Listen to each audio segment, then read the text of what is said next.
In the class in memory of Jared Orchan, we are beginning a new book, the book of Exodus, and the exile of the Jewish people. What really is written in the book, right from the beginning, is the light that we see in the darkness.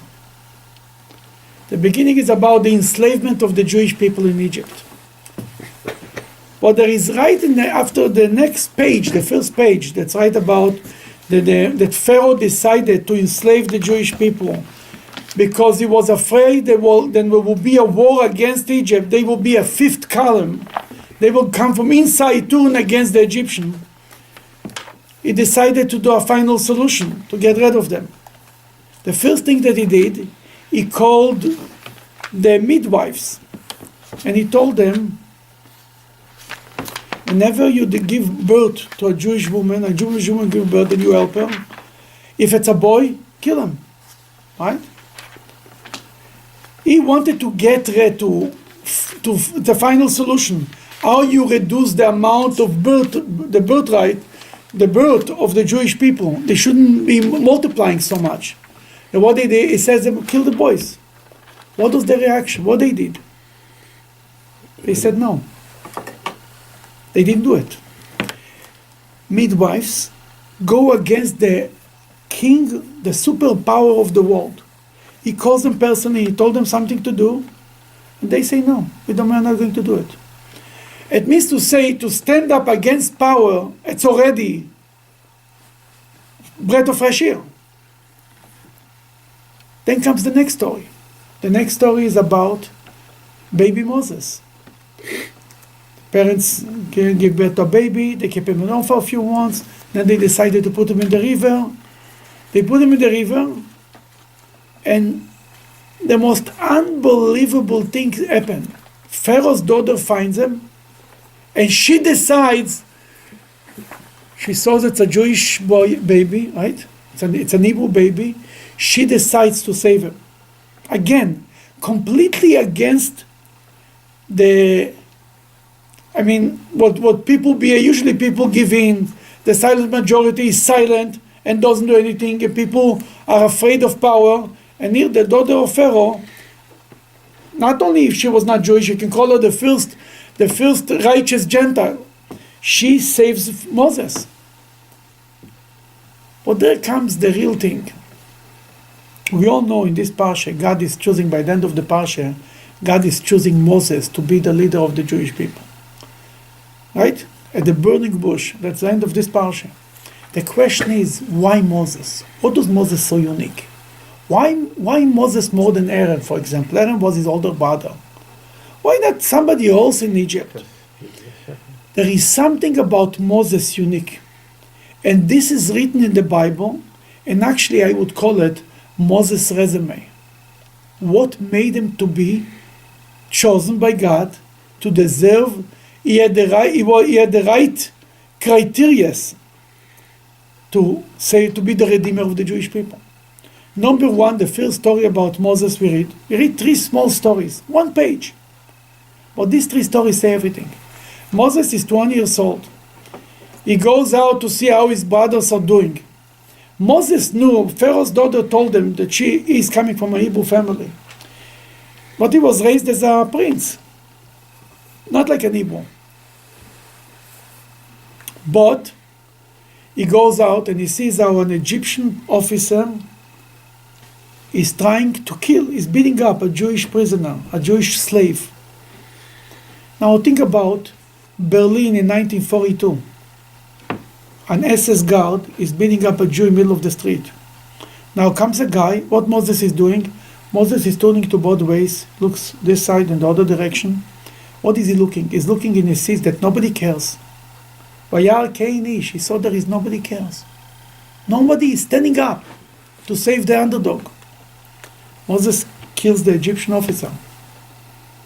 Killing an SS officer in 1942 in Berlin, you're not going to get away with it.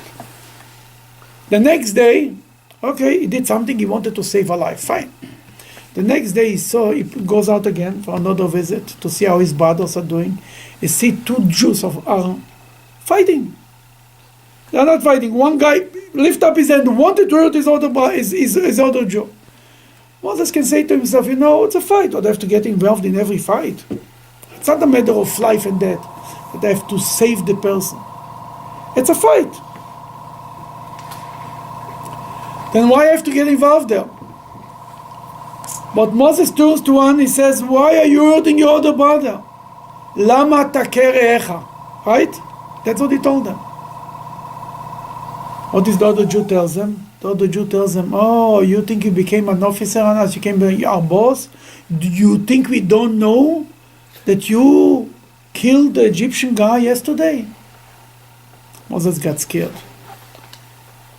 Because they are going, so many people know, somebody will inform to the government, to Pharaoh. And Moses was right. And yet he was right way. Pharaoh heard about it, and he wanted to kill Moses. And Moses got a big sign, wanted, on his picture. And he had to run away from Egypt. Fine. He's running away from Egypt. The prince of Egypt has to run away from Egypt because he has a death sentence on him. He's running away to Midian. He's going to Midian. He's coming there. He's arriving to Midian. Now, what is he in Midian? A refugee, wanted by the superpower. They are chasing after him. The moment they put his hand on him, they'll be dead. He arrives to Midian. Where is he going? He's going to the mall. He's going to the well, where everybody gathers. Where all the people need water. Everybody needs water. People come together at the well.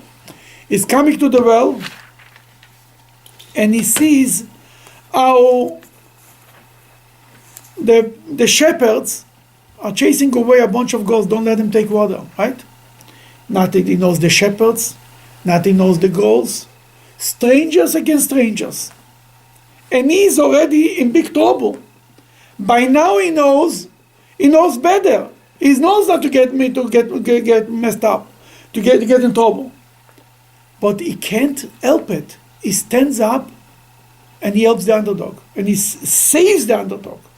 Vayoshiam, the word Yoshiam means he redeems them. He is a savior. It wasn't just that they had a technical problem, they couldn't take water. From the words that the Torah is using, it means they were in big trouble with the shepherds. And Moses saved them. Why are you getting in trouble yourself? Why are you putting yourself in trouble? You already tried once. You get in trouble the third time. And he did this. But he did it. And he ended up marrying Jethro's daughters, right? And one daughter, Zipporah, obviously. These three stories, they are the real stories who make Moses deserving to be a leader. What's a leader? God needed somebody that always look out for the underdog, for the guy who's being beaten. Not because he's right, even if he's wrong. But at this moment, is he the underdog? God, you have to care for him.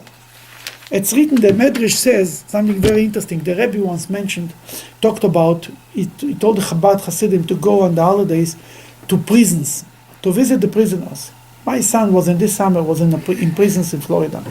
He had an eye-opening experience. He went to see Jewish prisoners. There's a special organization. The Rabbi said, it's written, there is, in the book of Ecclesiastic, I think, Elokim yevakesh et hanirdav. God looks for the underdog. Comes the Medrash and says, even the guy, means in the word in Hebrew is, God looks for the guy that people run after.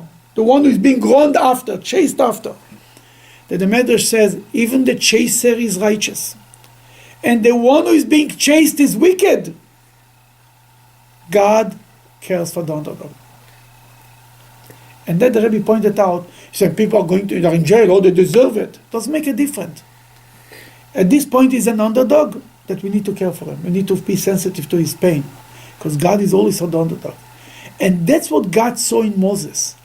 Then these three stories, Moses, when God told him to take the Jews out from Egypt, he was already 8 years old. I'm sure that Moses, from the age of 5 to the age of 80, had a few more nice stories. He did a few more good things. He helped. He was volunteering in a soup kitchen, and he was nice to his wife, and he was helping other people. These three stories tell you the resume for Moses. You don't know who Moses is? After he got in trouble, he's helping strangers, total strangers that he never met, put himself at risk. After he's already at risk, after he's already wanted for killing an Egyptian officer. I mean, the first story tells us, okay, he cares for the Jews. For a Jew from an Egyptian, he wants to save him. The second story says, even between two Jews, but you can say, oh, only for Jews. Comes the third story and defies everything. A bunch of strangers he saw in the middle of nowhere, and he risked himself. He didn't know what would be the reaction of the shepherd. Maybe they were gang 100 people, 200 people. No matter how strong you are, you can never know. That's what this Moses is all about, and that's why when it came to the time of choosing a leader, God did not have doubts who is going to be the leader. He knew the leader is Moses, the son of Amram.